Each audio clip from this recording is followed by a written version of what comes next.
People have a desire to know things that they really shouldn't know. I think it's part of being human to knowingly seek out information that normally would be unavailable no matter the cost. I don't condemn or condone this behavior. I am merely here to explain how someone possessing sufficient determination and courage, or stupidity, might come by some of this information. Specifically, how someone might learn everything they need to know about their future. It won't be easy for you, fair warning. The future is a complicated matter, so you won't find what you're looking for on any street corner. But if you follow these instructions, you just might be able to find out what you need to know without any serious consequences. The first matter of importance is the time of month. There needs to be no moon in the sky on the night that you seek your answers, but the weather is unimportant. Cloudy skies obscuring the moon will not do. Don't start looking for loopholes already. It must be a new moon for you to find the object. You will need to go to an abandoned building, one much bigger than your house. It could be a factory, refinery, hotel. You get the idea. It must be away from an urban area with lots of noise and traffic, as being interrupted would be a very poor idea indeed. This means you must do this alone. This cannot be stressed enough. It would be a good idea to decide on a suitable building before the new moon. You see, the building must be quite specific in its design. You need to find a room within the building that is situated below ground level, with no windows or other source of light of moderate size. I'm not quite sure of exactly what moderate size means, but basically, no aircraft hangars or broom cupboards. The room you select must have a door on the southern side of the room. This is of utmost importance. Please do not get your sense of direction confused. Doing it in a room with a northern situated door would be a very poor way to spend an evening.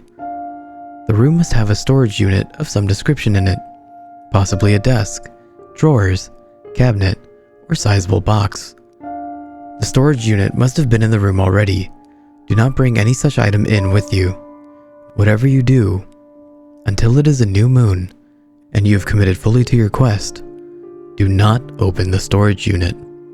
If you do, you will not find what you are seeking. You see why identifying a suitable room and building before the new moon is ideal? It might take a while, but seeing the future shouldn't be easy. When you go back on the new moon, you must be prepared to enter the room completely naked. That means no wristwatches, nothing. Try to remember where the storage unit is within the room, and practice gauging time with no phone or watch. The task will only be able to be completed between around 2 a.m. and 3 a.m. Opening the drawer or unit before 2 a.m. will simply result in failure. Having the drawer open after 3 a.m. will be more of a problem. If the storage unit is definitely not where it was last time, get dressed and leave. Never try again. You'll be happier for it. If the unit is about where you remember, you are ready to go. Open the drawer at 2 a.m. and reach inside of it. You should feel a small candle and box of matches, as well as a larger item. The larger item is a Polaroid camera of no distinct brand or design. Light the candle and place it against the eastern wall of the room. Again, please don't mess up your sense of direction. This particular ritual could be likened to an occult game of operation, where any deviation from the desired line results in failure. Not just an angry buzzing, but I'll leave that to your imagination. You probably won't notice immediately that you've made a mistake, so keep your wits about you. With the candle lit, you can proceed to ensure that there are no extra items in the drawer, particularly coins. If there are coins, leave immediately and do not take them. If there is nothing else in the drawer, you may take the photos. There are 12 Polaroids in this camera, but you do not need to use all of them. Stand with your back to the western wall and take a photo of the candle. Wait for it to develop fully before taking another. This rule applies to each photo you take. Despite the lack of light, the Polaroid should develop quickly. You will notice immediately that the photo is not of a candle. If it is, I'm so sorry. It will be a photo of you, but a reasonable distance into the future. This could be 20 years or 200. It really depends. So don't be too concerned if you see a crumbling tombstone. That will be most of us in 200 years, unless you place the candle against the western wall. This is where the quest becomes interesting. You may use as many or as few Polaroids as you like to find your answers. Each photo you take will be closer to the present time, but the time difference between photos will be random. They may show you your future house or car in the background. They may show your future wife or children. The most important thing here is to keep count. You do not want to use the last Polaroid no matter what. Trust me. There are many ways to grant eternal suffering from this quest, but by far the worst is using the last Polaroid. Using the last Polaroid will invite an entity into your world that is as old as time itself. It may not kill you immediately. In fact, it may never lay a hand on you. It will, however, ensure the most horrific suffering you can imagine. That can mean watching everyone you love be flayed alive every day for all existence. Maybe it will possess you and let you watch it do horrible things. This is not an entity that you want to have tea and biscuits with. With that in mind, most people use 5 or 6, get a few answers, and leave. The daring ones use 11. I appreciate their bravery and concentration. Care should be taken to look at each photo carefully. If there are any obscure shapes hiding in the background, it is time to conclude your quest. If each photo is of the same tombstone, it may not be worth continuing until you can see the inscribed date. Wouldn't want it to be too soon, particularly if you're not 100% confident of all previous steps being completed correctly. If you used less than 11 Polaroids and the photos all are devoid of peculiar shapes, good on you. You are done now. Just make sure you conclude your quest before 3 a.m. Place the camera and the Polaroids back in the drawer. Blow out the candle and place it in the drawer too. Leave the building and get what you can from your answers, but don't try the procedure again. I hope you get what you desired. If you used 11 Polaroids, I have an apology to make. I did say earlier that there were 12. I think I accidentally put one less in this time.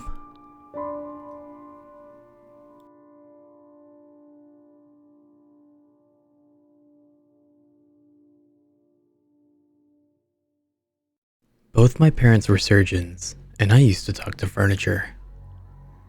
I grew up in an area where the properties are so large and the families are so wealthy that they build mansions and walls enclosing themselves in to their own private paradises, never interacting with their neighbors unless by some strange coincidence. I was homeschooled until the age of 7, which is where the story ends. But first, it begins at age 4, when I can first remember what my childhood was like. As a young boy, I thought that staying isolated on your family's property was what all little boys did.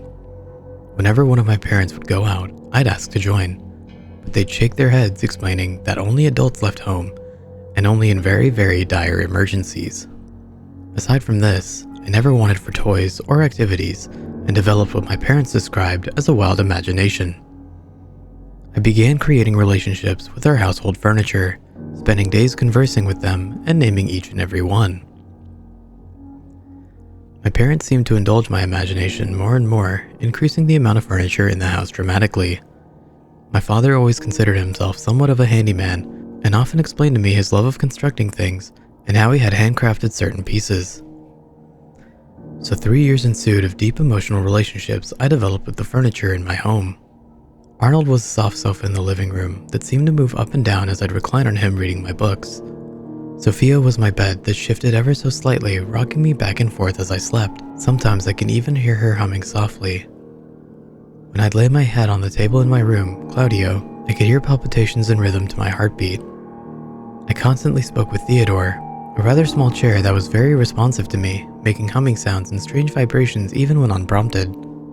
But above all, I loved Gladys, the largest, softest couch in the home, the one who seemed to share my breath. All the furnitures felt so soft, so warm, and so alive to me. It's strange how fast things can change.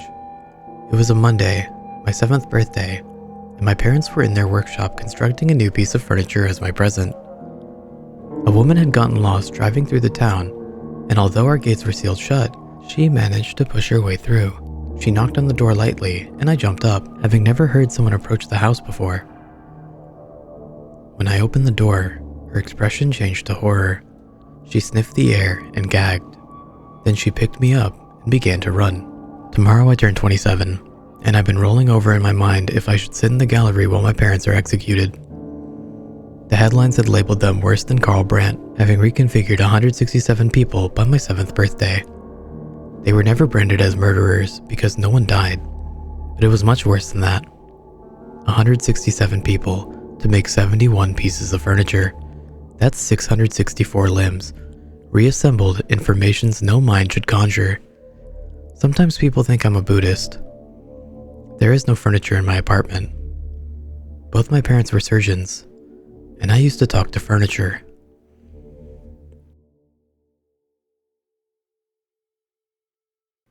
Let's play a game.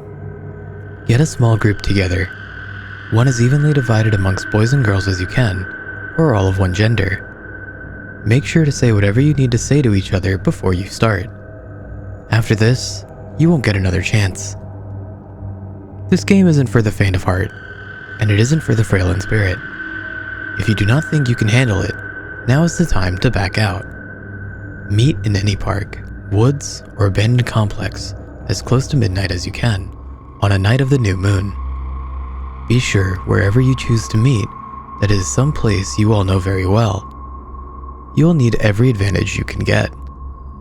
Everyone should be dressed completely in black, and everyone should wear a mask to cover their whole face.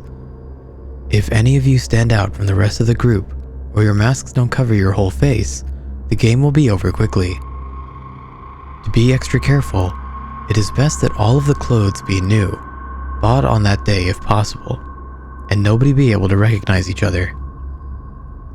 If you can guess who each other are, you've done it wrong, and you should try again another time. Once you are there, do not speak to each other. Don't speak to anyone, not a single word. Plan it out in advance. If you are all there, and you're ready to begin, place bowls, bells, and something that can make a ringing sound when struck, on the ground in a line. All of them must be identical, and there must be one for everyone participating in the game. We will refer to them as ringers from now on. Everyone must kneel on the ground and begin striking the ringer with some form of instrument. Sticks from the ground will work, and so will spoons, knives, or anything else really. As long as no one can tell who you are by yours. The air will start to get cold. You might feel something brush up against you, or the wind shifting around you. Pay no mind to this. Just ignore it. Don't look up, and don't look around. If you see something moving in the shadows, ignore it. The soft ringing has called the spirits for the game. The movement and noise will continue to grow the longer you continue the ringing. Don't stop until everything becomes silent and still again. If you stop before that, the spirits will close in on you and you will die a most pitiful death. Once the ringing has stopped, the game has begun. If you've ever played hide and seek, then you should get the basic idea of the game. The rules are as follows. 1. Do not leave the chosen area until the game is over. The spirits know what the specific area you choose is, and if they think you are leaving before the game is over, they will make you beg for death. 2. The spirits can only know a player's name if they hear that player's voice, or if they see that player's face. They will try anything to get you to talk. They can read all of your memories with the exception of your name, and may take the form of a loved one, or even, unknowingly, one of the other players. You might hear a familiar voice calling out to you, or face your darkest fears, but you must never speak or remove your mask. 3. If a spirit is able to call a player's name, they will tear that player to pieces. The most horrendous death awaits one who loses the game. Their skin will be peeled from their still living body, and their limbs will be twisted and contorted in the most inhuman ways. As their last gurgling breath leaves their body, the spirits will take their soul. They will be a spirit the next time the game is played. They may only earn their freedom by winning the game as a spirit. 4. If a player faces a spirit, it may be forced to flee with a flashlight. The spirits fear the sun and will flee from the light. Be warned, this is a temporary safety. The spirit will return after a moment when it realizes it has been fooled. The spirits do not like to be tricked, and they will be furious afterwards. After a few times, the spirit may not flee from a flashlight anymore. 5. The game is over when either all of the players have been caught or the sun rises. At sunrise, any surviving players are declared winners. Congratulations! You may now remove your masks and speak freely. Winners of the game are, from then on, gifted the greatest of fortune and the best of luck. However, you may notice that not all spirits have left after the game is over. Maybe you will see something out of the corner of your eye and turn to find nothing there. Maybe certain objects will not be where you left them.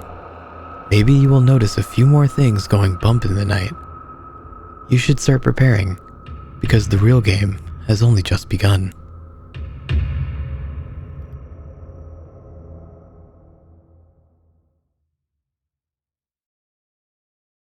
I live in Osaka, Japan, and often use a subway to go to work in the morning. One day, when I was waiting for the train, I noticed a homeless man standing in a corner of the subway station, muttering to himself as people passed by. He was holding out a cup and seemed to be begging for spare change. A fat woman passed by the homeless man, and I distinctly heard him say pig. Wow, I thought to myself, this homeless man is insulting people, and he still expects them to give him money? Then, a tall businessman went by, and the homeless guy muttered, "Human. Human? I can't argue with that." Obviously he was human. The next day, I arrived early at the subway station and had some time to kill, so I decided to stand close to the homeless man and listen to his strange mutterings. A thin, haggard-looking man passed in front of him, and I heard the homeless guy mutter, "Cow." Cow, I thought. The man was much too skinny to be a cow. He looked more like a turkey or a chicken to me. A minute or so later, a fat man went by, and the homeless man said, "Potato." Potato? I was under the impression that he called fat people pig. That day, at work, I couldn't stop thinking about the homeless man and his puzzling behavior. I kept trying to find some logic or pattern in what he was muttering. Perhaps he has some kind of psychic ability, I thought. Maybe he knows what these people were in a previous life. In Japan, many people believe in reincarnation. I observed the homeless man many times and began to think my theory was right. I often heard him calling people things like rabbit or onion, or sheep or tomato. One day, curiosity got the better of me, and I decided to ask him what was going on. As I walked up to him, he looked at me and said, "Bread." I tossed some money into his cup and asked him if he had some kind of psychic ability. The homeless man smiled and said, "Yes, indeed, I do have a psychic ability. It's an ability I obtained years ago, but it's not what you might expect. I can't tell the future or read minds or anything like that." "Then what is your ability?" I asked eagerly. "The ability is merely to know the last thing somebody ate," he said. I laughed because I realized he was right. He said bread. The last thing I had eaten for breakfast that day was toast. I walked away shaking my head. Of all the psychic abilities someone could have, that one must be the most useless.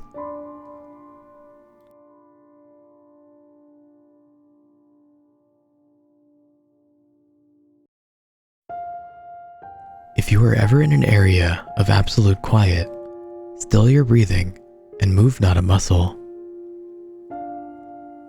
After a few seconds, you will notice that the silence has a sort of sound of its own, a kind of empty ringing tone.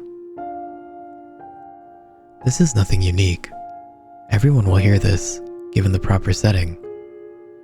An informed person will tell you that your brain is trying to interpret the lack of stimuli to your hearing, and so creates a bit of a filler sound. This ringing sound actually serves more of an arcane purpose, covering up a noise we were not meant to hear. This noise is not impossible to hear, and if you are persistent, you can effectively break the cover-up sound. The next time you are silent and hear the ringing, shout at the top of your lungs for about half a minute, then be abruptly silent. It will be different for everyone. Some will hear nothing different for dozens of tries. Others might pick up soft murmuring. A special few auditory heroes might clearly make it out on the first attempt. What you will hear is a voice that relays an account of events about to happen in the immediate future. It's like a sportscaster relaying the events occurring 10 seconds into the future. As time goes on, you will be able to make out this noise under increasingly noisy circumstances, to the point that it can be heard at any time by just concentrating. Such ability would doubtlessly be invaluable, no? You will be able to react to any immediate danger, relate to people around you with greater ease. No one would ever surprise you. Now, of course you are wondering what sort of horrible catch this ability entails.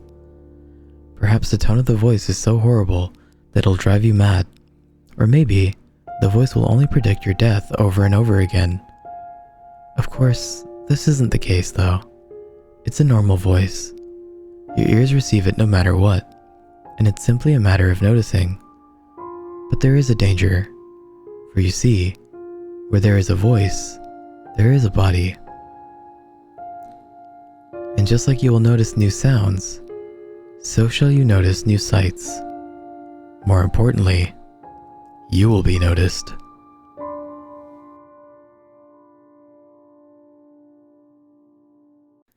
It was the 2nd of January, 2:04 a.m. I woke up to a knocking on the door. One knock every 3 seconds. I slipped on my slippers and walked down the stairs. As I walked down, the knocking on the door got faster, almost like a heartbeat. When I got to the door, the knocking stopped. I looked outside, and nobody was there. I went back up to my room and went back to bed, thinking it was just some kid playing a prank. At 4:21 a.m., I woke up to my front door slamming shut. I jumped, terrified. I looked over at my frosted window to find "Smile" written all over it in frost. I grabbed my phone next to me, ready to call 911, only to find a message written on it saying, "I told you to smile." I cried and ran for my life running outside. As soon as I got outside, I knocked on my neighbor's house across the road. They answered and held me while I sobbed. They phoned the police. At exactly 5:42, the police came to my neighbor's house after an extensive search of my house. They told me there had been no evidence at all of anyone in my house other than me. The messages on my window were gone, same with my phone. They told me to get some sleep and advised me to go see the doctor about stress and anxiety problems. Fuck that. I knew what happened to me was real. The following evening, after spending the day at my neighbor's, I went home. I went up to my bedroom and set up a camera. It was aimed at my bedroom door and my bed. I set it to record and went to sleep. Thankfully, I slept through the night. However, as I watched the footage, I couldn't believe what I saw. At 3 a.m, something crawled out from under my bed. It was a completely naked, anorexic man. He stood up and looked at me on the bed. He did so for another hour, not moving at all. Then, he moved. He walked over to the camera until his face took up the whole shot. He was extremely pale and had bulging veins all over his head. His eyes were completely black, with a huge smile on his face. He stared at the camera for another 2 hours, not blinking, just slightly twisting his head every now and again. After 2 hours of him staring went past, he walked back over to my bed and crawled back under. I skipped the video forward until it showed me getting up and walking over to the camera. The video finished. I was frozen with fear. The video showed him going back under, but not leaving. Whatever it was still there.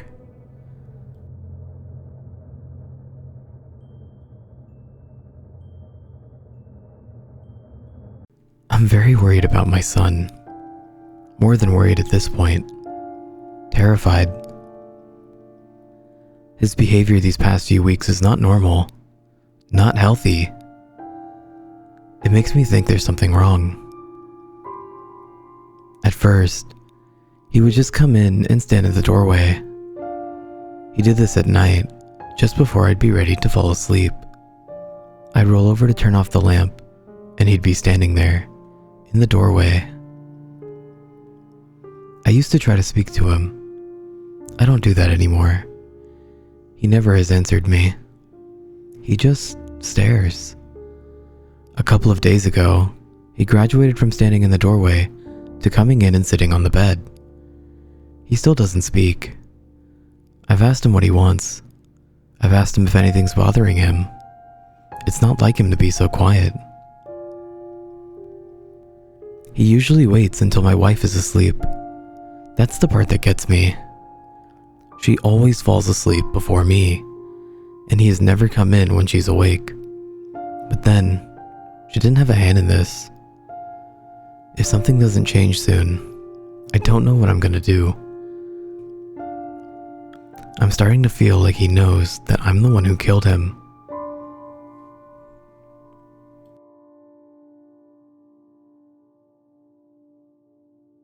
I guess there comes a time in most people's lives when they are overwhelmed with a sense of nostalgia and seek to reclaim their youth in some way or another. That time came for me when I was in high school. I guess I need to elaborate a bit on this because it seems like an awfully young age for such sentiments. You see, I was a sickly child. I spent a long time confined to a hospital bed, watching other children play their games. In all honesty, I was a little jealous that I never had that experience, so I guess that's why I tried to capture that ephemeral nostalgia one night with my friends. I want to say we were all sophomores or juniors in high school at the time. I had a fairly tight-knit group of friends. We did almost everything together. We hung out, studied, and even experimented a bit with each other. I think it was that unity and bond that gave me the courage to even propose my childish idea. We were hanging out in the depths of my old neighborhood. That was the ideal place for teenagers like us because a construction company was building a series of houses to try to sell to new families at an inflated price. They were early in their construction, so the houses were bare bones built and lacked any of the real accommodations essential for any typical house. This was the perfect hideout to drink, smoke, and generally get up to no good. The construction company put large keypad locks on the doors, but most hadn't even been locked up properly, so sneaking in was a simple task. Like I said, we were hanging out in one of these soon-to-be neighborhoods one night. We were passing a joint between all of us and trying to wax philosophical. Joining me on this outing were 3 of my close friends. It was my best friend Brian, Sarah, Casey, the girl I had a crush on, and me. We tried to talk intelligently, but looking back, her ideas were anything but sophisticated. Sarah was complaining that there wasn't anything to do out here, and it was then that I decided to take the risk and suggest we play hide and seek. They balked at my childish idea, but the addition of a few simple rules spiced things up enough. I set the rules as follows. Everyone seeks and one person hides. The first person to find the hider gets to ask them 3 questions. The last person to find the hider has to answer 3 personal questions. We would all draw lots with matches and separate so the others could hide in secrecy. The person with the already lit and extinguished match would be the hider. I, of course, was being duplicitous and made sure Casey drew the dud match. I wanted the opportunity to have some alone time with her and get to know her better. I think I did it that way to hide my childish infatuation with her, but I was fearful of being called out on it. They were hesitant at first, but their reluctance melted away after we finished up the joint. I put the matches in my hand, with the one extinguished one pointed out at Casey. We drew and split apart with the intention of beginning the game after 5 minutes, giving the hider sufficient time to choose to hide in one of the 3 partially constructed houses on the block. It was late, but we weren't in any hurry to get home. We had a system where we called our parents and told them we were staying out with a different friend, and then would meet up to hang out and get into teenage shenanigans. We all discreetly looked at our lots. I was a seeker, and I assumed Casey was the one who had to hide. We all split apart, so we wouldn't know where the hider was going, but I had a pretty good idea. When we arrived at the under construction neighborhood, Casey had taken a liking to the last house on the lane. I mentioned that I knew it was unlocked and we would probably explore it later. We never did find the time to do that, so I knew she would probably feel drawn to check out the house while looking for a hiding spot. I waited 5 minutes before heading to the last house on the lane. The keypad lock hadn't been engaged, which made opening the door simple. I was lucky that the moon was so bright that night and illuminated my way, otherwise I would have tripped walking up to the house. The construction company hadn't even put in street lights yet, and it gave the small neighborhood an eerie feeling to it. I opened the door and stared into the obsidian abyss that yawned before me. I won't lie, the dark did put me on edge, but my desire to get closer to Casey drove me forward. I walked around the kitchen, but found no one there. My shoes thudded on the floor that hadn't even had carpet laid out yet.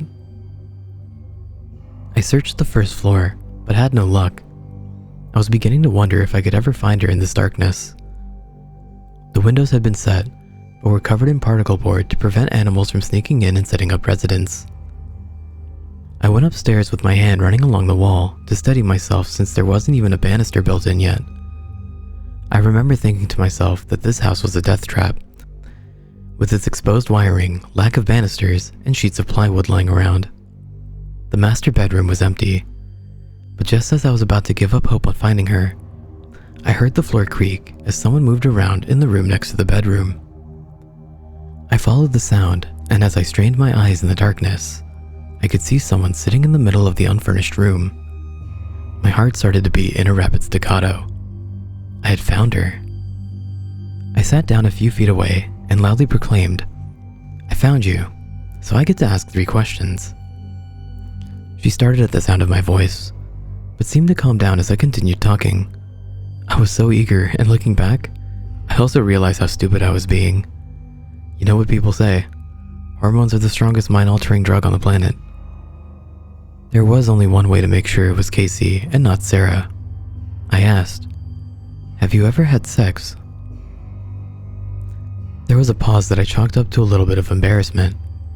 I asked this question because I knew from talking to Brian that Sarah was not a virgin, and I knew that Casey was from a drunken late-night conversation with Sarah in which she revealed a lot more than she should have about her friends. She answered, "No." Now I was certain that I was talking to Casey and not Sarah. The voice gave away that much. To be completely honest, my bravado had driven me this forward, but couldn't carry me past the next threshold. Truthfully, I'm glad I chickened out of my next question. My next question was going to be, "Do you want to have sex?" Once again, hormones. I didn't ask that boorish question. In fact, in that moment, my mind completely blanked, and all I could think of was Casey's sun-kissed hair, or the way her smile sent a spark through me, and made my heart beat so fast that I was worried it was about to burst through my chest. We sat there in silence for a few moments as I tried to think of something to say to her. I kicked myself mentally, worrying that I was going to appear awkward to her. I would only get this one opportunity to impress her, and if I blew it, any chance I had with her would be ruined. I finally managed to choke out, "I'm sorry, I don't know what to..." I was interrupted by her slowly sliding across the floor until we were just inches away. If I thought my heart was beating fast when I first saw her, now it was a jackhammer in my chest. She wanted to get closer to me. Was she attracted to me? Did she feel the same way I felt? Her action practically stole the words right out of my mouth. I couldn't say anything. I couldn't think straight. I became aware of a sound that was quiet at first, but had grown as she gotten closer to me. It was the sound of her breathing. Her breath came out in quick, shallow puffs, like she had just finished running a lap around the neighborhood. It almost sounded sexual. Then again, to my mind back then, almost any stimuli could have been perceived as being sexual in nature. Goddamn hormones. I wasn't sure what was going on, but I don't think I really cared. I decided to make a move. I slid my hand from off my lap and moved it to hers. I wrapped my hands around hers and held it. It was warm to the touch, a little bit sweaty, but I'm sure my hands were no better. Her breathing hitched as soon as my hand touched hers. My heart practically exploded out of my chest and rocketed through the heavens in that moment. At that time, I considered this one of the most romantic gestures I had experienced up to this point in my life. Holding hands in the darkness, listening to the sounds of our breathing intermingled. I decided to go for it. I slowly leaned into the darkness where I could see her form. I was going to kiss her, the girl I had pined for almost 2 years. Her breath smelled sickly sweet, kind of like really sugary honey. I mentally wondered what mine smelled like. I silently prayed that it didn't smell gross. She picked up my oh-so-subtle signal and leaned forward to kiss me. Our lips were inches away, and I was seconds away from nirvana when Sarah trumped into the room. I mentally rattled off a series of curses and invectives that would have made a sailor blush. She said, "What are you guys doing? I found Brian like 15 minutes ago." That set off a klaxon of alarm bells in my head, but I couldn't figure out why at the time. Sarah shifted her weight, and although I couldn't see it in the darkness, I was sure she had just raised her eyebrow.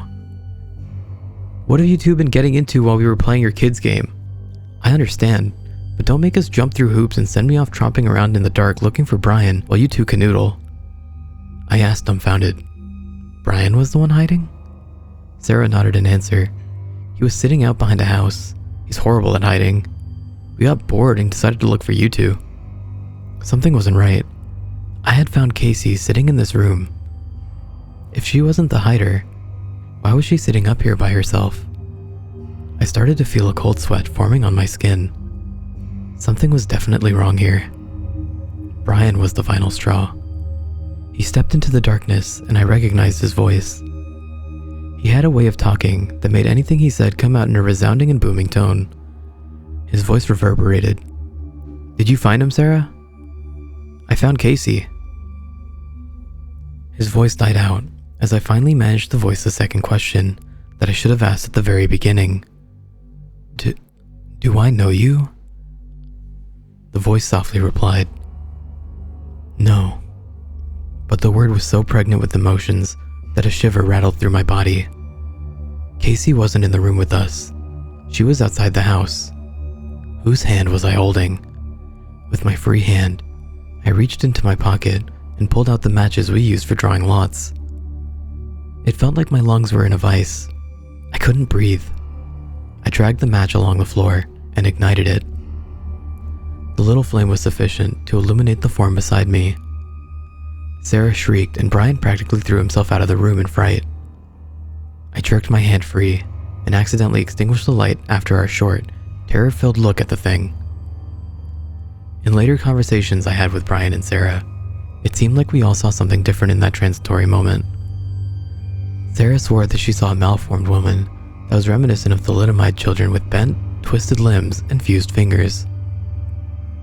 Brian saw an ancient and decrepit woman with pendulous breasts and molted graying skin. What I saw gave me nightmares for weeks afterwards. I saw what looked like a woman. Her jaw was twisted open, like it had been dislocated. It was open so wide that it looked like she could fit my entire head into her cavernous maw. I'm not sure if it was like that in preparation for our kiss or what. Her fingers had extra joints and seemed unnaturally long and bony. She was gaunt, pale, and her mangy hair hung around her head like a bird's nest made out of dead twigs. We all fled the house. In my attempt to escape, I ran into the doorframe and gave myself such a terrible bruise that I had to spend the next day icing it and wondering if I'd broken my collarbone. We flew from that house like banshees from hell. Casey didn't believe our story, but to be honest, I didn't care if she believed us or not. I know what I saw, and what I saw horrified me. Years have passed since then. I graduated, settled down with a nice girl. Casey and I drifted apart in the later years of high school, and moved into a nice house. The story drifted to the back of my mind, and was washed away in the ebb and flow of day-to-day life. These memories re-emerged at the forefront of my mind like a raging tidal wave by the simplest of things, a power outage. My power had just gone out. I sighed at the inconvenience of it all and went down to the basement to check the circuit breaker. This was a common enough occurrence due to the faulty wiring of my house that I could find the circuit breaker and flip it with my eyes closed. I didn't even need a flashlight anymore. The motion was so ingrained in my muscle memory. It was there, as I fiddled with the circuit, that I became aware of a sound. It was almost inaudible, but it steadily grew as I paused to listen to it.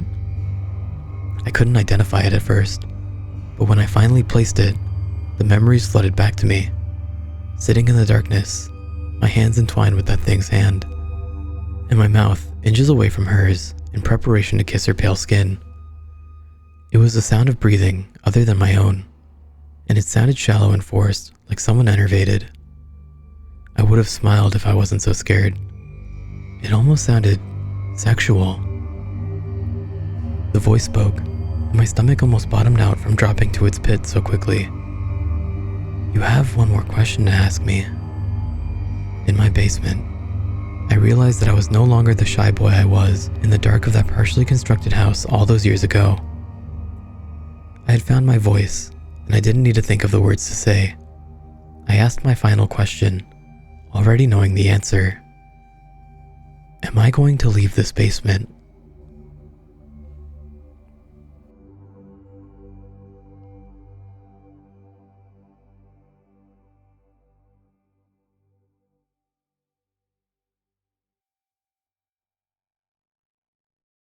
I like her. I really like her. I've liked her for some time now. I moved here about 4 years ago, and every day since, my life revolved around her. I don't want to sound obsessed, but I want her in every possible way one could want someone. I want to know her inside and out. I want to hear her voice every day, all the time. I want to smell her scent for ages, and never let another smell bother my preoccupied nose. Maybe I'm obsessed, but I can't help it. She's given me reason to keep moving forward. I watch her every day as she walks to the bus. I wake up at 5 o'clock just to make sure I'll be there in time to see her. I love the way she walks, so calm and relaxed. She's not a morning person, but she still smiles as she passes me on the street. I think she thinks that I'm waiting here for a different bus to come. If only she knew she was the only reason I was here every day. I observe her through her living room window in front of her house as she watches television and plays games with her family. I want to be in there, with her. Her mother cooks the most amazing meals I've ever seen. Her little brother gets on my nerves because he tries to gross her out all the time. Her father is strict, and sometimes she feels like she can't be herself around him. I would let her be whoever she wanted. If only she were mine to have. I know her favorite color is light blue. I know her best friend's name is Joan. I know her. I wish she could see that. It drives me crazy to see her every day, and the only communication we have is a slight smile and wave. I want more than that. I need more than that. What's this? There's a man walking with her today. What is a man doing beside her this morning? They're not holding hands, but she's laughing and smiling. Is he her boyfriend? No. I'm supposed to be her boyfriend. I'm supposed to be her boyfriend. She didn't even acknowledge me today. I'm hurt, almost devastated. This can't be. No man should ever be beside her if it isn't me. What should I do? Should I confess my love to her? Should I find that man and wring his neck so she can never talk to him again? She's mine. Doesn't she know that? She's always been mine. I know her better than any one of her friends or family. I've studied her for years, and yet my worst fear is standing right in front of me. I'm watching her fall in love with someone who isn't me. No, wait. She's not falling in love. I can see it in her smile. She's faking it. She must be faking it. This man, he's trapped her. She needs my help. She needs to be free. She needs to be with me. How dare he try to take away my love from me? I will find him, and I will free her from his grasp. Then, we can be together again, loving each other from afar. She loves me, you know. I know it. We have this connection that can't be broken by some fancy man in a suit. I feel it stronger now than I ever have before. She's mine just as much as I am hers, and we will be together until the day we die. I followed my love at the park. She has that man beside her again. I'm trailing behind them just a little ways away. They haven't noticed me yet. They're laughing again, but I know it's all fake. He's kidnapped my girl from me. His arm is moving to her shoulder now. My blood is boiling. He's trying to touch her. He's trying to touch my girl. I can't think. I need to save her. She loves me, you know. She needs to be free. I grab a rock from the ground. I run to the disgusting pervert and smash his head in until his screams stop. I have blood all over me. I'm sitting on his lifeless body now. I look up at my girl with a smile ear to ear. She's screaming. Why is she screaming? I saved her. Now we can be together again. What's wrong with her? She's running from me. My heart is breaking. Why is she running from me? I can't let her go. She loves me, you know. She must be so happy that I saved her. She just can't contain herself. I run after her. I scream for her to stop. I scream that I love her. I can hear her crying. Oh no. Why is she crying? Maybe she got startled when I jumped from behind them. I'm catching up to her now. She's running faster than I've ever seen. She's running right into a root from a tree. Does she not see it there? She falls to the ground. I'm finally with her now. She's crying so hard. I want to make her better. I kneel down to her and wipe the tears from her eyes. The touch of her skin is more euphoric than I had imagined. I feel the spark between us ignite. I tell her I love her, and I know she loves me too. She doesn't say anything. She doesn't speak a word. She looks so beautiful as I run my hands down her cheeks. I can't believe this is reality. I want to know her inside and out.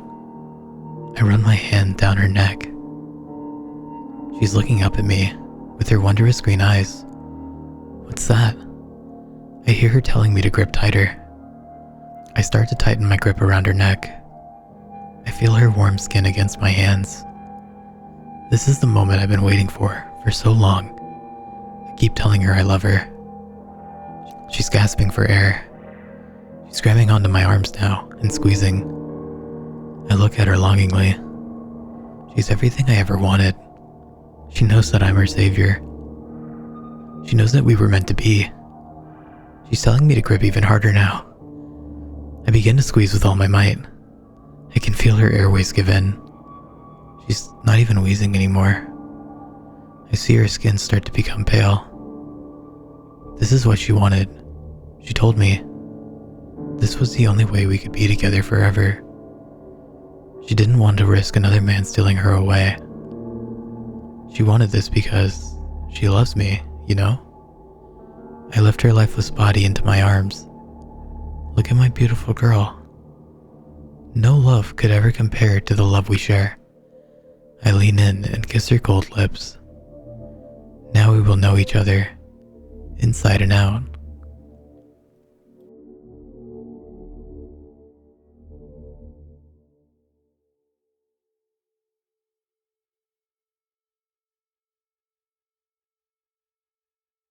Somewhere in Columbus, Ohio, there lived a young boy. Josh was always a normal child, always doing normal things. At least, that's what it looked like from the outside. Inside, Josh always felt alone. His father was a cocaine addict, and his mother not too bright. Keeping to himself in his room and playing with the many toys they bought him to occupy him with, it always felt so empty. That's when Josh had wished for a friend. When Josh was 6, he spent most of the time in the bathroom, playing with the water, or in his room, playing with his toys. One day, a large mirror on the inside of the bathroom door caught his attention. It was himself. He knew that. He always knew that, but there was something about him that was different. His appearance didn't move and smile like he did. The mirror was a long mirror, about half the size of the door, and could easily show his full stature. It was the middle of the afternoon. His mother was sleeping, and his father was at work when the young boy he was looking at spoke to him. "Wanna play?" Josh didn't know what to make of it. He didn't feel scared, but it all felt so real to him. The reality overtook him as the boy seemed to move from the mirror in front of him. Josh just smiled like usual and nodded his head. The boy led himself to Josh's room, where the ground was cluttered with Josh's toys. This allowed the two to laugh and play together with ease. Over the next few months, Josh's parents always noticed the loud noises coming from Josh in his room. Always talking to himself, toys moving around as he played. His parents always asked who he was talking to or who he was playing with, several times assuming he had an imaginary friend, but Josh always answered with absolute certainty, "Jacob." Over the next 2 years, Josh had been focusing on more cartoons and real-life friends than playing with Jacob.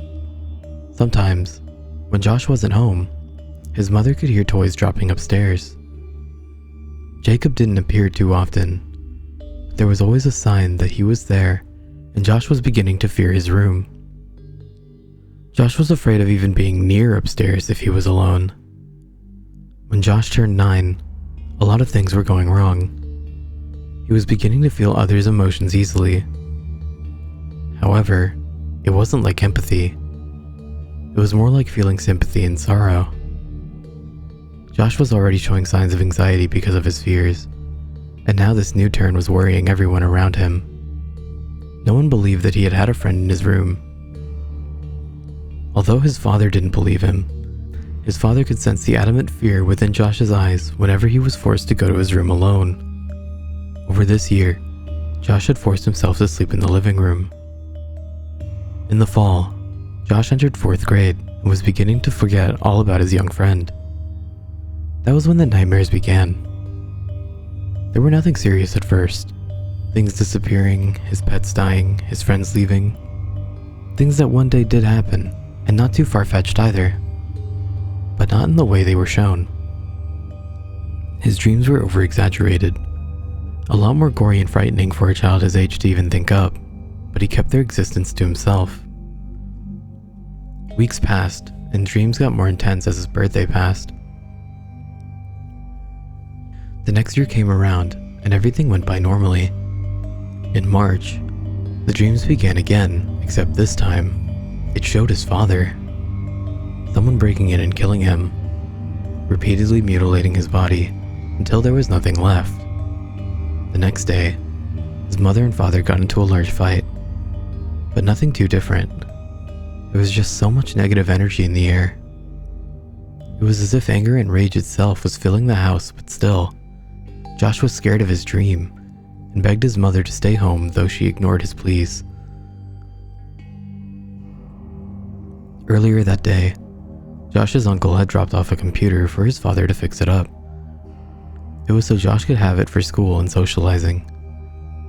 Josh's father had stayed up late to finish it after Josh had fallen asleep on the living room floor. A small mattress from a pull-out couch was laid across the floor so he could rest peacefully. The next morning, Josh woke up. His morning cartoons were over, and he was almost late for school. The first thing that he did was he tried to wake up his father, screaming at him for making him miss his cartoons. Josh's father didn't wake. No matter how many times his small hands pushed his father's body, rocking it back and forth, he didn't move, screaming "Daddy" over and over before noticing a pale gray bubble formed around his lips. Out of instinct, Josh ran into the kitchen and grabbed a knife. Protruding the bubble and breaking it open, the foam moved, but his father still wasn't breathing. His mother worked night shift and would be home within the hour, and his mind couldn't even think about the police. His mom was the only thing running through his mind as he ran up the steps, his fear disappearing as he rummaged through his room for the phone book to call the number his mom had left him. Returning downstairs, Josh called the number, but she was already on her way home. Still in his pajamas, Josh walked outside and sat on the front steps. He couldn't cry anymore. He just couldn't. He couldn't tell how long it took his mother to come home, but the moment she drove into the driveway, she could tell something was wrong. Asking Josh what was wrong, he replied in a single, monotone voice, over and over. "Dad dead. Dad dead. Dad dead." Running inside, she found his father's corpse on the floor. Josh walked in slowly, keeping still, watching as she fumbled for the phone to call the police, crying for him to come back, crying for him to be okay. Josh just stood there, his eyes watching the scene. It wasn't long for the police and medics to arrive. They said that his father had not died in his sleep, but in fact fell, having a heart attack and a stroke at the same time, as if something scared him. While the medics were there, Josh sat on the top step of the stairs looking down. He swore he could hear Jacob's laughter, however, drowned out by the people. As the medics left, one thing bore into Josh's mind as the medics spoke loud enough so he could hear them. If your son knew CPR, he could have saved his life. Depression took hold of Josh from that point on.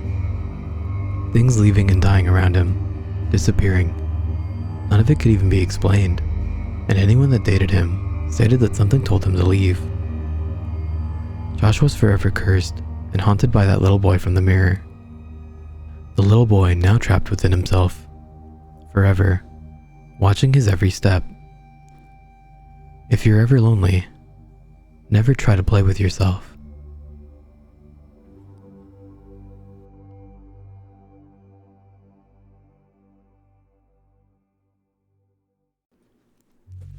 It's been about 3 months since I moved into my new apartment on the 3rd floor of a friend's complex. It was way cheaper than anything else on the market that a second-year college student like myself could afford. Plus, I figured a change in scenery from my roommate playing softcore animated porno games and listening to loud annoying techno music was due. Though, the previous owner apparently vanished into thin air without anyone realizing. Nonetheless, I settled in pretty fine. The only problem was that the water wasn't working yet, so I had to go to a bathhouse for a couple of weeks. A couple weeks seems long, I know, but they said it had something to do with an internal backup. Like, there was so much gunk from something that it was backing the whole entire system up in my apartment. I figured whoever lived here before just decided to turn the sink and anything else into their own personal garbage disposal. Would kind of make the small but noticeable smell in the apartment make sense. Anyway, fast forward a couple weeks and it's all fixed. Finally, I got to use a shower in my own privacy. You'd be surprised how nice that feels after 2 weeks of feeling socially awkward and insecure.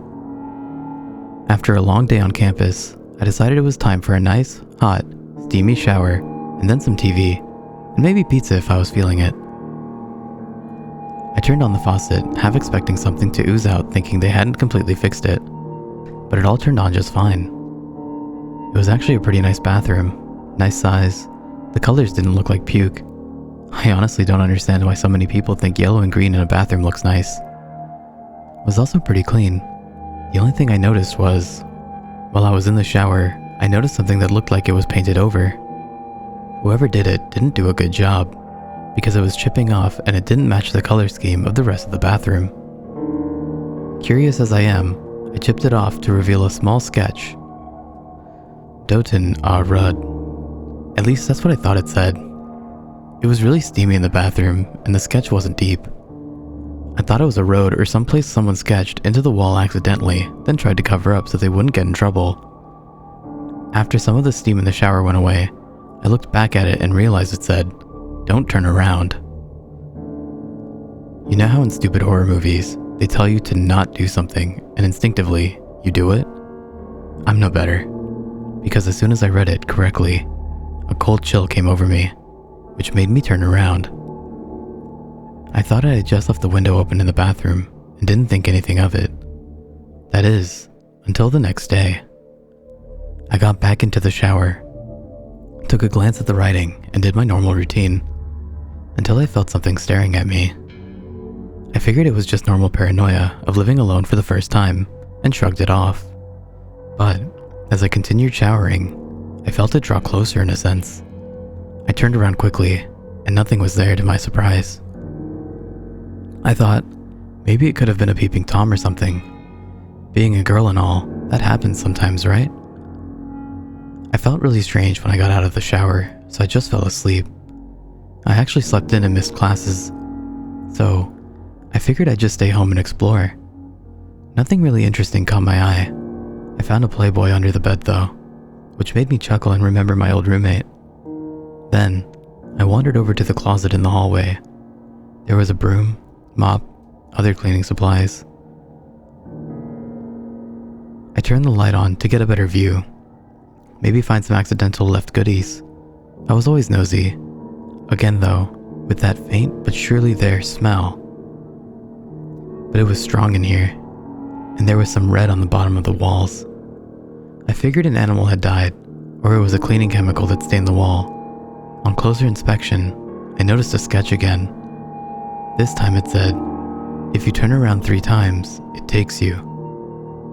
And then, along the flooring of the wall, it said, "Help," a few times. I thought my friend was playing a joke on me and came in here before I moved in and did this because he knew I didn't get scared easily. It left me creeped out, but I didn't pay it a lot of mind until I got back in the shower. Again, I felt like I was being watched, and I was sure I seen a face behind me out of the corner of my eye at one point. But that writing in the closet left me feeling a bit more creeped out at this point, and I refused to turn around. I quickly got out of the shower and called my friend about the sketches and red stuff and the past tenant. He said he didn't know anything at all about anything. He said the only thing he knew was his friend mentioned that someone on the second floor said she heard footsteps and the shower turned on early in the morning, along with what she thought sounded like a faint whimper. Okay, now I was living my own personal horror story. After I hung up, I heard something that sent chills down my spine. The shower turned on. I bolted out of the apartment as fast as I could and came back to my old dorm room where, luckily, no one had roomed with my old roommate yet. I still have nightmares about it, and I still feel like someone is watching me when I shower, but I never dare to turn around. I no longer wonder what was clogging the pipes in the apartment.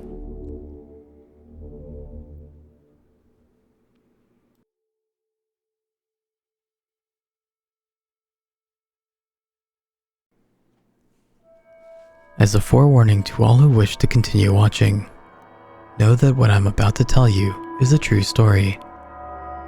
Denial will hold no comfort for you, and in this case, ignorance is probably bliss. In 1817, a man named John Bell purchased a large amount of farmland in Robertson County, Tennessee. Shortly after having moved onto the property, Bell shot a strange animal in his cornfield, described as having the head of a rabbit and the body of a dog. The occurrence baffled local doctors, as such a thing shouldn't even be possible. As time passed, the family began to hear gnawing, hacking, and knocking noises coming from outside the house. Eventually, the noises came inside, with no apparent source of the sounds. It wasn't long after that, tremors began to shake the property, an event that, again, seemed impossible to men of science. After a while, faint whispers began to haunt the family, growing ever louder over time. They haunted the Bells and all visitors, scaring most people away before they even reached the house. After a while, John Bell decided he had had enough.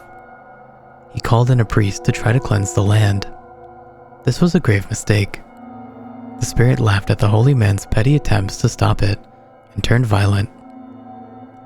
Tables and chairs were thrown at him, even as he held a crucifix in holy water. Could it be that God himself was powerless to this monster? The priest survived, but received 6 stitches and many broken bones. Whatever the priest had done seemed to enrage the dark presence. It made frequent attacks on the family, whether by controlling inanimate objects or by striking them with an unseen force.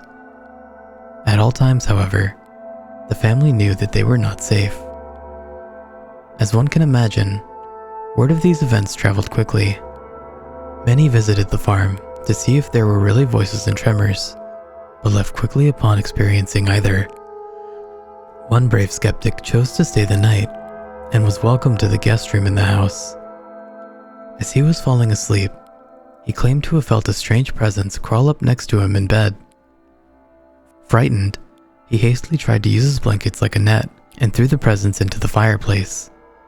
What happened then is best quoted by John Bell's journal. I was sharply awakened by the most horrid of screams coming from the guest room. Upon entering the room, they found a trail of blood leading away from the fireplace and outside the room, though the screams remained. All hints of doubt have been erased from the mind of their guest as he briskly left the premises. As the situation grew ever more bleak, John Bell's health began to deteriorate. He suffered from a number of severe, inexplicable ailments, from facial seizures to internal necrosis. The doctor gave him medicine to help ease the pain of his passing. One day, they found him lying dead on his bed. It seemed someone had switched out his medicine for poison, which they confirmed upon force-feeding it to the cat. Even at his funeral, the presence did not let up. It mocked the family, laughing at them and making snide remarks like, "I fixed him." Even to this day, John Bell is the only obituary classified as murder by ghost. It is said that if you go to the property today, you can still feel a dark, malicious presence, though it is significantly tamer today than it once was. So what was it about John Bell that made him a target? He was a seemingly normal man, with a seemingly normal family, yet for some reason, the presence haunted him to his death. Why did it go through so much effort just to torment and kill this one man? And worst of all, what's to stop it from happening again? About 5 years ago, I lived downtown in a major city in the US. I've always been a night person, so I would often find myself bored after my roommate, who was decidedly not a night person, went to sleep. To pass the time, I used to go for long walks and spend the time thinking. I spent 4 years like that, walking alone at night, and never once had a reason to feel afraid. I always used to joke with my roommate that even the drug dealers in the city were polite. But all of that changed in just a few minutes one evening. It was a Wednesday, somewhere between 1 and 2 in the morning, and I was walking near a police-patrolled park quite a ways from my apartment. It was a quiet night, even for a weeknight, with very little traffic and almost no one on foot. The park, as it was most nights, was completely empty. I turned down a short side street in order to loop back to my apartment when I first noticed him. At the far end of the street, on my side, was the silhouette of a man, dancing. It was a strange dance, similar to a waltz, but he finished each box with an odd forward stride. I guess you could say he was dance walking, headed straight for me. Deciding he was probably drunk, I stepped as close as I could to the road to give him the majority of the sidewalk to pass by me. The closer he got, the more I realized how gracefully he was moving. He was very tall and lanky, and wearing an old suit. He danced closer still, until I could make out his face. His eyes were open wide and wild, head tilted back slightly, looking off at the sky. His mouth was formed in a painfully wide cartoon of a smile. Between the eyes and the smile, I decided to cross the street before he danced any closer. I took my eyes off of him to cross the empty street. As I reached the other side of the street, I glanced back, and then stopped dead in my tracks. He had stopped dancing and was standing with one foot in the street, perfectly parallel to me. He was facing me, but still looking skyward, smile still wide on his lips. I was completely and utterly unnerved by this. I started walking again, but kept my eyes on the man. He didn't move. Once I had put about half a block between us, I turned away from him for a moment to watch the sidewalk in front of me. The street and sidewalk ahead of me were completely empty. Still unnerved, I looked back to where he had been standing to find him gone. For the briefest of moments, I felt relieved. Until I noticed him. He had crossed the street and was slightly crouched down. I couldn't tell for sure due to the distance in the shadows, but I was certain he was facing me. I had looked away from him for no more than 10 seconds, so it was clear that he had moved fast. I was so shocked that I stood there for some time, staring at him, and then he started moving toward me again. He took giant exaggerated tiptoed steps, as if he were a cartoon character sneaking up on someone, except he was moving very, very quickly. I'd like to say at this point I ran away or pulled out my pepper spray or my cell phone or anything at all, but I didn't. I just stood there, completely frozen as the smiling man crept toward me. And then he stopped again, about a car length away from me, still smiling his smile, still looking to the sky. When I finally found my voice, I blurted out the first thing that came to my mind. What I meant to ask was, "What do you want?" in an angry, commanding tone. What came out was a whimper.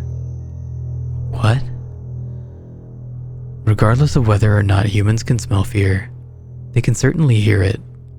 I heard it in my own voice, and that only made me more afraid. But he didn't react to it at all. He just stood there, smiling. And then, after what felt like forever, he turned around, very slowly, and started dance-walking away. Just like that. Not wanting to turn my back to him again. I just watched him go, until he was far enough away to almost be out of sight. And then I realized something. He wasn't moving away anymore, nor was he dancing. I watched in horror as the distant shape of him grew larger and larger. He was coming back my way, and this time, he was running. I ran as well. I ran until I was off to the side of the road and back onto a better lit road with sparse traffic. Looking behind me then, he was nowhere to be found. The rest of the way home, I kept glancing over my shoulder, always expecting to see his stupid smile, but he was never there. I lived in that city for 6 months after that night, and I never went out for another walk. There was something about his face that always haunted me. He didn't look drunk. He didn't look high. He looked completely and utterly insane. And that's a very, very scary thing to see.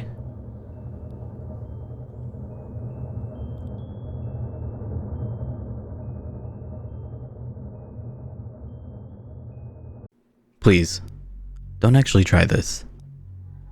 What I'm about to share with you today is one of the many relatively safe ways in which you can access a place called the shadow side. And its effectiveness depends on how seriously you take me. Your mileage may vary. Refer to the title. I won't tell you that you shouldn't be afraid of the shadow side. Chances are you've already seen it after all, and merely think it was just a reoccurring dream. I will tell you there is no need to be ignorantly afraid of it though. There is a difference. Ignorance fuels fear, and fear can give that place a lot of juice to run on. You have to be big on preparation if you want to try this. It's like skydiving. If getting it right on your first try is not something you're good at, then this is not for you. If you do drugs or alcohol the night of the event, you're going to have a bad time. If you're going through some serious issues in your life and not feeling mentally or spiritually stable, or if you're doing this just to escape, you're going to have a bad time. And if you don't follow my instructions, particularly the multiple backups I'll give you, which trust me, are there for a reason, you're going to have a bad time. The name of this game is The Three Kings, by the way. The ingredients are as follows. You'll need a very large, empty, and quiet room, preferably without windows. If windows exist, you need to be able to cover them and ensure total darkness. Basements usually work well, if they're roomy enough.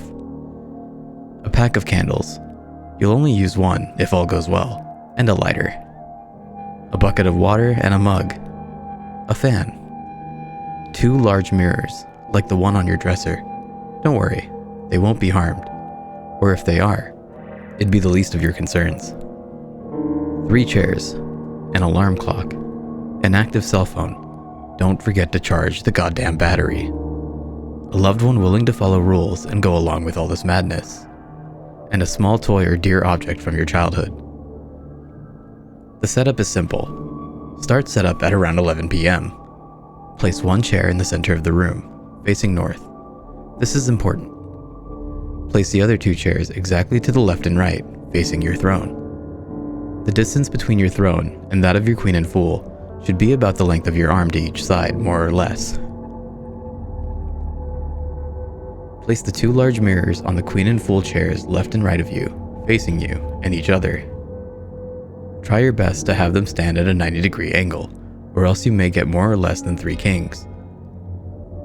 If you sit on your throne facing straight ahead, north, you should be able to perceive your own reflection in each of the 2 mirrors without actually having to turn your head nor your eyes to do so. If you see your own reflection in the corner of your eye, just barely there, then you've done it right. Place the bucket of water and the mug in front of you, just barely out of reach. Place the fan behind you. Turn it on. Don't set it to maximum power. Medium or low is usually enough. Leave it on. Turn off the lights. Leave the door open and go to your bedroom. Set the candles by the side of your bed next to a lighter, your alarm clock, and your cell phone. Leave it charging. Set your alarm clock for 3:30 a.m. Turn off your lights and sleep while holding your power object. Get some rest. Now it's showtime. Wake up at 3:30 a.m. with your alarm clock. Turn it off, but don't turn on the light. You have exactly 3 minutes to light your candle, grab your cell phone, and make your way to the dark room to sit on your throne. You should be seated by 3:33 a.m. Don't forget your power object. Check for potential red flags. If your cell phone didn't charge for whatever reason, abort the mission. If the alarm didn't go off exactly at 3:30 a.m., abort the mission. If you find the dark room door closed, remember you left it open. Abort the mission. If the fan is turned off, you left it on. Abort the mission. Side note, if you have to abort the mission due to any of the above, leave the house with your loved one. Go to a hotel or something. There's no need to run. You have time to grab a jacket and your keys and whatnot, but leave. After 6 a.m., the coast should be clear. If all is going as planned, you can proceed and take your throne. Do not look directly at either of the 2 mirrors beside you. Do not let the candle go out. The fan is behind you. You must protect the candle with your body, which is standing in between. There's a reason for this, as you'll soon see. Look straight ahead at the darkness, not at the candle, not at the mirrors, just straight ahead. Eagle-eyed readers surely noticed I didn't say during the setup which chair was queen and which chair was fool. That's because it's your job to find out, and from their point of view, you are either their queen or their fool, hence 3 kings. I won't spoil what happens next. Suffice to say, you won't be alone, and if you have any questions, you'll get answers. Sometimes in the form of new questions, but hey, that's the story of humanity, eh? Just stay put and try not to move. Again, do not look directly at the mirrors or the candle. Just straight ahead. Trust me.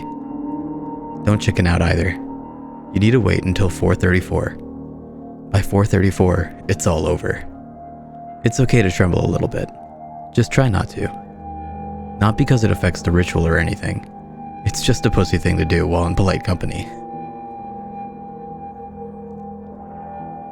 Did I mention not to let the candle go out? That's what the fan is for.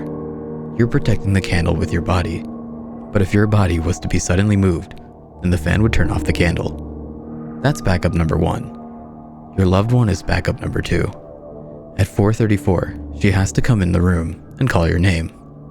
If that won't work, she has to call your cell phone. If that won't work, she has the glass of water and the bucket. She can't touch you though. That's a newbie mistake. Backup number 3 is your item of power, the toy or locket or whatever object of strength you brought along for the ride. It'll show you the way if shit hits the fan. Multiple backups. You gotta be like a Boy Scout if you do these things. If you half-ass it all the way so that it won't work. Worst you can do is take it seriously enough for it to work, and not seriously enough to be prepared for the consequences. If in doubt, refer to the title.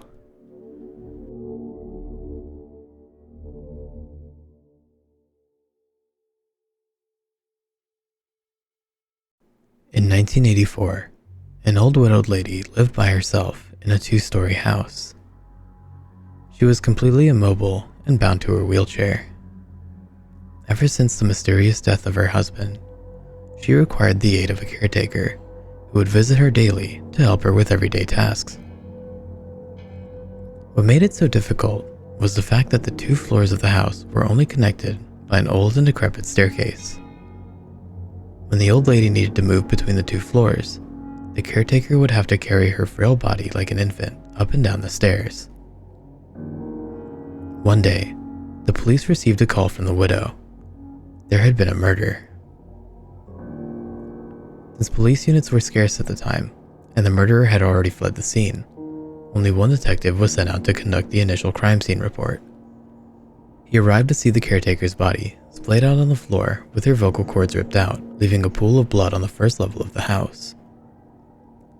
The old lady sat atop the staircase in her wheelchair watching him, still and silent, seemingly in shock.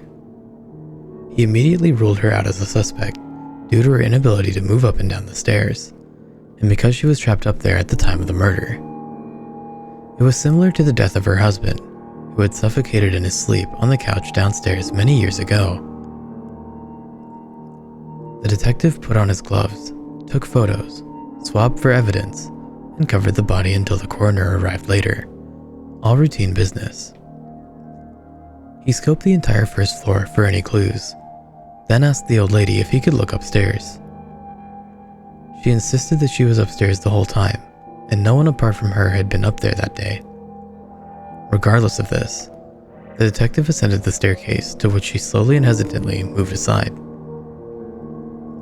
Beyond the staircase, there was a narrow corridor with 3 closed doors along it.